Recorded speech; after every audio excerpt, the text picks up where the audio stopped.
Speaking of pretty, boy, this filly's awfully pretty. Winner of the Sandy Ynez Stakes here. Kopion. Now, she didn't beat jack shit. We know that. But when you face jack shit and you win the way that she does, you still got to take your hat off to her, Mike. Yeah, well, that's the key. Like, you can say you haven't played anyone, right? You hear it all the time in sports. Haven't faced anybody in horse racing. Well, just look really good when you're beating a bunch of nobodies, and I'm going to be pretty high on you because that's a big part of it is you just take care of your business in the manner that you should.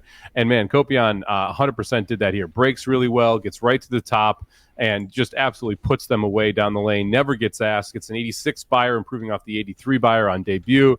She looks like a runner. We'll see what happens when we stretch out to 2 turns here, but she looked awfully, awfully good.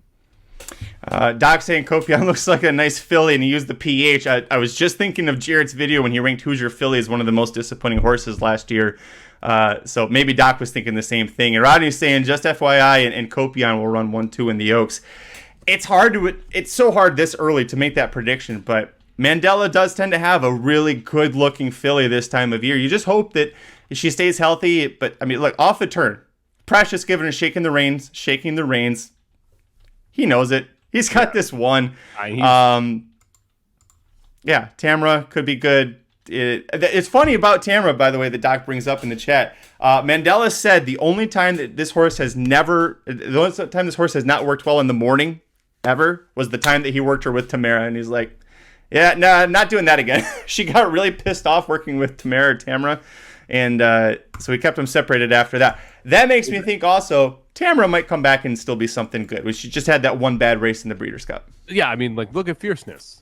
Like, who's your Derby favorite right now everywhere. It, like, had one bad race, and then you get 19-1 on Fierceness, and now 11-1 to win the Derby, a lower price than what he won the Breeders' Cup Juvenile at. Team Mandella, love to see that. Pratt was had lots of praise for her, said that he's always excited when he gets to come back to California and ride for Richard Mandella and these horses. He always knows it's going to be a good one. So, as former owners of Tis a Magician, we agree with you. As far as the buyer goes, she got an 86, I believe. Yeah, so a really nice buyer here. And again, only her second career start. She's going to stretch out probably next time. So, a lot to love with this filly as well.